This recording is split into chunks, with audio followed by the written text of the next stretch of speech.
Perfect. Well, thank you very much, Steve and Cheryl, for that much too generous introduction.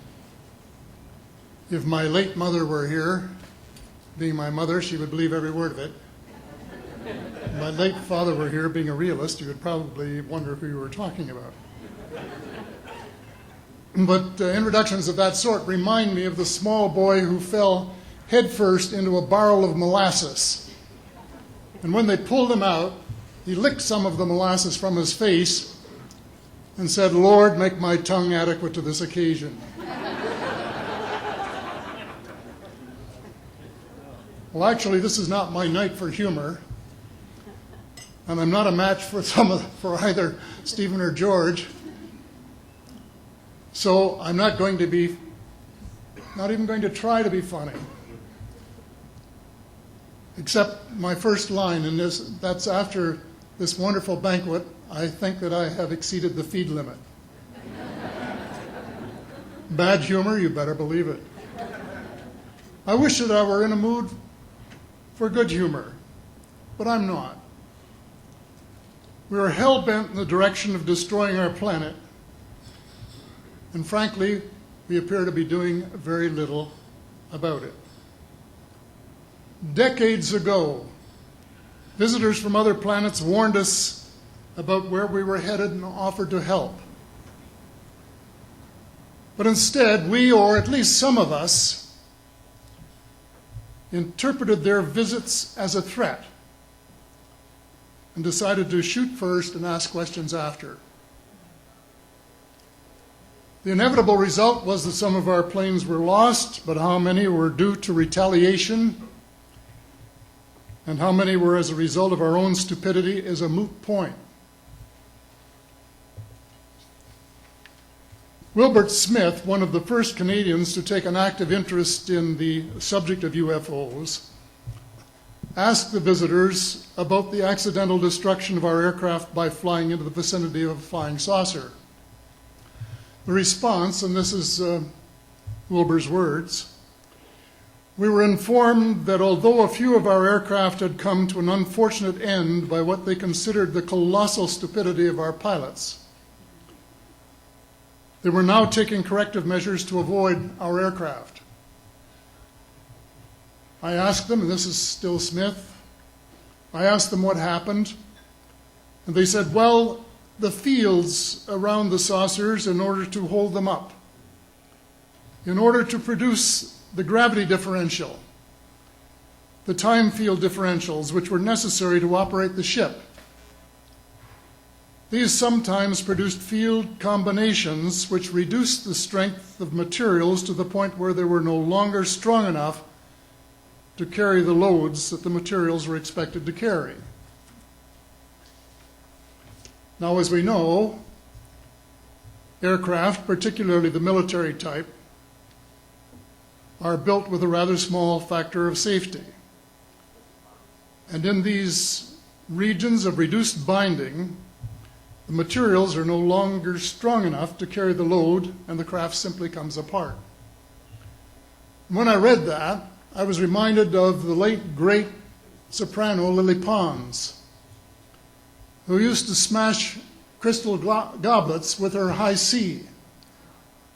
She would direct the sound at them, and something in the sound waves would change the structure of the glass, and it would fly apart. Well, this didn't satisfy our military chiefs, who must have thought that it was more important to secure American nuclear superiority, even though using it would result in the annihilation of us all, than to take the hint and start moving the planet back from the brink of global disaster. They, the military, must have been and still are so paranoid that they feel it necessary to use the visitors' technology to fight them off, rather than welcome them as partners in development, though they may have seconded a few renegades to assist them in what can best be viewed as diabolical developments. Stephen has said that talking about UFOs is passé, and that we should be talking or limiting our talk to exopolitics. Well, Stephen, I agree with you in theory, but in reality we have a problem when official U.S. policy insists that UFOs don't exist. The veil of secrecy must be lifted, and it has to be lifted now, before it is too late.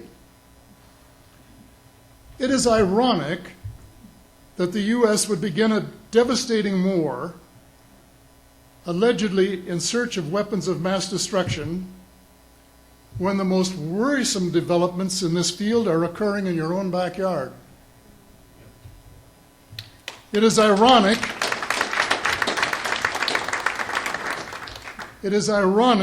that the U.S. should be fighting monstrously expensive wars in Iraq and Afghanistan, allegedly to bring democracy to those two countries, when it itself can no longer legitimately claim to be called a democracy, when trillions, and I mean thousands of billions of dollars, have been spent on projects about which both the Congress and the Commander-in-Chief have been kept deliberately in the dark.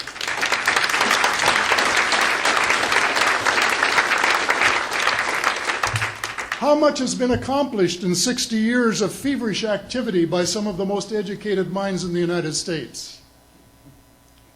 Has America developed flying saucers that are visually indistinguishable from the visitors, as alleged? And if so, what do they propose to do with them? Even more critical, what progress has been made in the development of clean energy sources that could conceivably replace fossil fuels and save the planet from becoming a veritable wasteland? Well, who has the answers? Someone does, but apparently they aren't telling either secretaries of defense or presidents because they don't have, quote, a need to know. In a story told by Dr. Stephen Greer, President Clinton was asked a question by White House reporter Sarah McClendon about why he didn't do something about disclosure.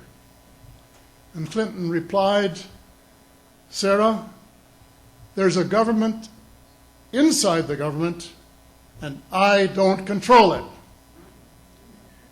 Excuse me, doesn't the Commander-in-Chief and the person who allegedly has their finger on the nuclear trigger have a right to know what his subordinates are doing? The people of the United States who have paid the bills have the right to know. The people of the world demand to know because it is our descendants too whose lives are in mortal danger. It is time for the people of the United States to launch a new war against the evil of lies, deceit, and darkness, and go all out to win the victory of truth and transparency and light. Thank you.